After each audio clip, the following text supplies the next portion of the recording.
Welcome back to clean news UP. चलिए देखते हैं उत्तर प्रदेश की 25 फटाफट बड़ी खबरों को। इससे पहले आप न्यूज को कहां से देख रहे हैं हमें कमेंट में बताना बिल्कुल ना भूलें। साथ ही हमारे फेसबुक पेज को भी फॉलो करें। फेसबुक पेज का लिंक डिस्क्रिप्शन में दिया गया है। योगी सरकार फ्री में कराएगी प्रतियोगिता परीक्षाओं की तैयारी। उत्तर प्रदेश में ओबीसी के मेधावी छात्र छात्राओं के लिए बड़ी खुशखबरी है। योगी सरकार प्रतियोगी परीक्षाओं की तैयारी कराने के लिए ओबीसी के मेधावी स्टूडेंट्स के लिए मुफ्त में कोचिंग संचालित करने की तैयारी कर रही है। पिछड़ा वर्ग कल्याण विभाग की तरफ से ये सुविधा ओबीसी छात्र छात्राओं को दी जाएगी और इसका पूरा खर्च पिछड़ा वर्ग कल्याण विभाग उठाएगा। मुख्यमंत्री अभ्युदय योजना की तर्ज पर यह योजना संचालित की जाएगी। सरकारी क्रय केंद्रों से भेजा धान अब रास्ते में नहीं होगा गायब। उत्तर प्रदेश के आगामी धान खरीद सीजन में सरकारी क्रय केंद्रों से राइस मिलों को भेजा जाने वाला धान रास्ते में गायब नहीं होगा। न ही मिल मालिकों को ये शिकायत का मौका मिलेगा कि मिल तक धान पहुंचा ही नहीं। 1 अक्टूबर से उत्तर प्रदेश में शुरू होने जा रहे धान खरीद सीजन में क्रय केंद्रों पर न्यूनतम समर्थन मूल्य पर खरीदा गया धान ग्लोबल पोजीशनिंग सिस्टम से लैस ट्रकों के माध्यम से राइस मिलों तक पहुंचाया जाएगा। उत्पादन में आत्मनिर्भर बनेगा यूपी। उत्तर प्रदेश जल्द ही बायो कंप्रेस्ड गैस के उत्पादन में अग्रणी राज्यों की श्रेणी में शुमार होगा। 400 से अधिक उद्यमियों ने बायो कंप्रेस्ड गैस प्लांट लगाने में दिलचस्पी दिखाई। इंडियन ऑयल ने प्रदेश में प्लांट लगाने के इच्छुक 420 एंटरप्रेन्योर को लेटर ऑफ इंटेंट जारी किया। इन एलओआई के पूरा होने पर इंडियन ऑयल 2000 टन प्रतिदिन कंप्रेस्ड गैस का उत्पादन कर सकेगा। सीएम योगी बोले भक्ति पथ और राम पथ के कार्यों को जल्द पूरा करें। मुख्यमंत्री योगी आदित्यनाथ ने अयोध्या जिले में चल रहे धर्मार्थ कार्यों की समीक्षा बैठक की। उन्होंने काशी विश्वनाथ धाम की तर्ज पर बन रहे श्री राम जन्मभूमि कॉरिडोर की समीक्षा की। सीएम ने अधिकारियों को विकास कार्यों में तेजी लाने के निर्देश दिए। सीएम ने पीडब्ल्यूडी के अधिकारियों को निर्देश दिए कि ड्रेनेज के कार्य में तेजी लाएं और बिजली के तारों को यथाशीघ्र अंडरग्राउंड करें। सीएम ने लता मंगेशकर चौक के कार्य में तेजी लाने और अयोध्या को सोलर सिटी बनाने के लिए प्राथमिकता के आधार पर कार्य करने के निर्देश दिए। यूपी के 60,000 छात्र ऑनलाइन सुन सकेंगे लेक्चर। उत्तर प्रदेश राजर्षि टंडन मुक्त विश्वविद्यालय में स्मार्ट क्लासरूम बनकर तैयार हो गया। इसमें ऑडियो विजुअल रिकॉर्डिंग की सुविधा है। स्मार्ट क्लासरूम का फायदा मुक्त विश्वविद्यालय के तकरीबन 60,000 शिक्षार्थियों को मिलेगा। मुक्त विश्वविद्यालय में 50 लाख रुपए की लागत से स्मार्ट क्लासरूम का निर्माण कराया गया। रिकॉर्डिंग के लिए आधुनिक तकनीक वाले कैमरे लगाए गए हैं। लखनऊ में बढ़ाई बसों का बेड़ा, योगी ने दिखाई हरी झंडी। मुख्यमंत्री योगी आदित्यनाथ ने गुरुवार को 42 इलेक्ट्रिक बसों को हरी झंडी दिखाई। इसके साथ ही राजधानी में ई बसों का बेड़ा गुरुवार को बढ़ गया। इसमें से 34 राजधानी के 4 रूट्स पर चलेंगी, जिसमें करीब 15,000 यात्रियों को राहत मिलेगी।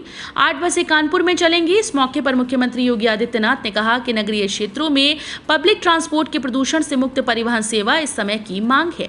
प्रधानमंत्री नरेंद्र मोदी के मार्गदर्शन में प्रदेश में तेजी के साथ बेहतरीन पब्लिक ट्रांसपोर्ट की सुविधा उपलब्ध कराने में हमें सफलता प्राप्त हुई। एंटी स्मॉग गन के फायर से खत्म होगा मुरादाबाद का प्रदूषण। देश के 5 प्रदूषित शहरों में शुमार रहने वाले मुरादाबाद की आबोहवा अब स्वच्छ होगी। इसके लिए शहर में एंटी स्मॉग गन का इस्तेमाल किया जाएगा। गन के स्प्रिंकल की मदद से हवा में फैले धूल कण मिनटों में साफ होंगे। मशीन से 25 फीट तक ऊंचे पेड़ों की भी धूल साफ हो जाएगी। इसके अलावा फुटपाथ और डिवाइडर्स पर बरसों से जमी धूल और गंदगी साफ करने में मदद मिलेगी। एंटी स्मॉग गन की कीमत 40 लाख है। स्वास्थ्य और पर्यावरण को लेकर नगर निगम अलर्ट। इसके लिए 14 करोड़ रुपए के बजट पर मुहर लगाई है। यमुना एक्सप्रेसवे पर 1 सितंबर से सफर महंगा। यमुना एक्सप्रेसवे पर 1 सितंबर से सफर महंगा हो जाएगा। टोल टैक्स में बढ़ोतरी का फैसला लिया गया है। दरों में 5 रुपए से 40 रुपए तक की बढ़ोतरी की गई। प्रति किलोमीटर की अगर बात करें तो 10 पैसे से लेकर 55 पैसे प्रति किलोमीटर तक बढ़ोतरी हुई। एनएचएआई के परियोजना निदेशक कैनन गिरी ने बताया कि टोल की ये बढ़ी हुई दरें 31 अगस्त की रात 12 बजे से लागू होंगी। सीतापुर रोड स्थित इटौजा और खैराबाद टोल प्लाजा पर इसकी तैयारी हो गई है। एनएचएआई के मद्देनजर सुजोत गुप्ता ने बताया कि कार, जीप और वैन 45 रुपए से बढ़कर 50 रुपए टोल देना पड़ेगा। यूपी के इन शहरों से हटेंगे पैदल और पेट्रोल डीजल वाले जुगाड़ू वाहन, चलेंगे ई रिक्शा। लखनऊ शहरों में अब ई रिक्शा के चलन को बढ़ावा दिया जाएगा। इसके लिए इलेक्ट्रिक वाहन मैन्युफैक्चरिंग नीति में संशोधन होगा। प्रदेश के 5 लाख से अधिक आबादी वाले शहरी क्षेत्रों में पैदल और पेट्रोल व डीजल से चलने वाले जुगाड़ू रिक्शों को हटाया जाएगा। इसके स्थान पर ई रिक्शे को बढ़ावा दिया जाएगा। उत्तर प्रदेश इलेक्ट्रिक वाहन मैन्युफैक्चरिंग नीति में प्रस्तावित संशोधनों में इसकी व्यवस्था की जाएगी। यूपी में 67,000 लोगों की रुकने वाली है वृद्धावस्था पेंशन। उत्तर प्रदेश में 67,000 बुजुर्गों की वृद्धावस्था पेंशन रुकने वाली है। हरदोई के जिला समाज कल्याण विभाग ने एक लेटर जारी किया जिसमें कहा गया कि इस बार 67,000 लोगों को पेंशन नहीं दी जाएगी। समाज कल्याण अधिकारी के मुताबिक ये वे लोग हैं जिन्होंने अपना KYC नहीं कराया। हरदोई में 1,42,493 वृद्धावस्था पेंशन धारक हैं, जिनमें से 67,119 लोगों को पेंशन जारी नहीं की जाएगी। भूपेंद्र चौधरी यूपी बीजेपी अध्यक्ष बने। भाजपा के नए प्रदेश अध्यक्ष के नाम की घोषणा हो गई है। योगी सरकार में पंचायती राज मंत्री भूपेंद्र चौधरी को कमान सौंप दी गई। देर शाम भूपेंद्र चौधरी की भाजपा अध्यक्ष JP नड्डा से मुलाकात हुई थी। इसके बाद भूपेंद्र चौधरी को भाजपा का नया प्रदेश अध्यक्ष बनाना जाना तय हो गया था। बनारस से बलिया तक गंगा में तेज उफान, चेतावनी बिंदु पार। करीब 3 दिनों तक स्थिर होने और घटने के बाद गंगा एक बार फिर से तेजी से बढ़ रही है। बनारस से लेकर बलिया तक गंगा में उफान दिखाई दे रहा है। बनारस में तो 5 से 6 सेंटीमीटर प्रति घंटे की रफ्तार से गंगा का जलस्तर बढ़ रहा है। कल बनारस में गंगा ने चेतावनी बिंदु को पार करते हुए खतरे के निशान की तरफ बढ़ गई। खतरे का निशान अब 1 मीटर से भी कम दूरी पर रह गया। जिस रफ्तार से जलस्तर बढ़ रहा है, आज सुबह तक खतरे का निशान भी पार कर लेने की आशंका है। गंगा का बढ़ाव देख निचले इलाकों में खलबली मची है। बनारस से हावड़ा के लिए चलेगी वंदे भारत। वाराणसी को एक और semi high speed Vande Bharat express train की सौगात मिलेगी। देश भर में 75 रेलवे स्टेशन पर आवंटित होने वाले वंदे भारत एक्सप्रेस में एक पूर्वोत्तर रेलवे वाराणसी मंडल का बनारस डिपो भी है। सूत्रों के अनुसार अभी इसका प्रस्तावित रूट हावड़ा है। इस रूट पर वाराणसी से कोई तेज गति की ट्रेन नहीं। संभावना है कि अगले माह या अक्टूबर तक ट्रेन का आवंटन हो जाए। बूस्टर डोज में फर्जीवाड़े की शिकायत मिलने पर ट्रॉमा सेंटर पहुंची SDM। कोविड-19 के बूस्टर डोज लगवाने के लिए लोगों को लगातार जागरूक किया जा रहा है। यूपी के गाजीपुर की अगर बात करें तो यहां पर करीब 22 लाख लोगों को बूस्टर डोज लगाई जानी है, जिसे लेकर समस्त ब्लॉक के सामुदायिक स्वास्थ्य केंद्र अपना अपना टारगेट पूरा करने में लगे हैं। लेकिन इस टारगेट को पूरा करने के चक्कर में फर्जीवाड़े का खेल खेला जा रहा है, जिसकी कई शिकायतें सामने आ रही हैं। इन्हीं शिकायतों पर कार्रवाई करते हुए उप जिलाधिकारी यहां के ट्रॉमा सेंटर पहुंची, जहां उन्हें भारी अनियमितता देखने को मिली। गाजीपुर में जर्जर सरकारी स्कूल्स के ध्वस्तीकरण का फिर से होगा मूल्यांकन। यूपी के गाजीपुर में बेसिक शिक्षा विभाग की ओर से परिषदीय विद्यालय के जर्जर भवनों के ध्वस्तीकरण करने के लिए मूल्यांकन राशि निर्धारित करने की जिम्मेदारी PWD विभाग को दी गई थी। लेकिन PWD विभाग की ओर से मूल्यांकन राशि अधिक निर्धारित करने के कारण नीलामी प्रक्रिया के दौरान ढूंढे से भी खरीदार नहीं मिल रहे। इसकी वजह से आज तक उन जर्जर भवनों को ध्वस्त नहीं किया जा सका। लेकिन अब बेसिक शिक्षा विभाग फिर से जर्जर स्कूल्स का मूल्यांकन करने की तैयारी में है। अब एनी रेलवे के टिकट काउंटर्स पर STBA की तैनाती होगी। अब पूर्वोत्तर रेलवे में भी टिकट काउंटर पर बुकिंग एजेंट रखे जाएंगे। वाराणसी मंडल के 7 स्टेशन पर 17 स्टेशन टिकट बुकिंग एजेंट के लिए टेंडर जारी कर दिया गया। जल्दी इसकी तैनाती की प्रक्रिया पूरी कर दी जाएगी। स्टेशन टिकट बुकिंग एजेंट का कार्यकाल 3 साल के लिए होगा। कार्यकाल पूरा होने के बाद रेलवे के पास नवीनीकरण करने का अधिकार होगा। पहले चरण में जहां कर्मचारियों की तैनाती होनी है, वहां भी रेल कर्मी तैनात हैं। हाईकोर्ट का सरकारी वकीलों की नियुक्ति सूची में दखल से इनकार। हाईकोर्ट के लखनऊ बेंच ने राज्य सरकार के द्वारा कुछ दिनों पहले जारी की गई सरकारी वकीलों की नियुक्ति संबंधी सूची में हस्तक्षेप से इनकार कर दिया।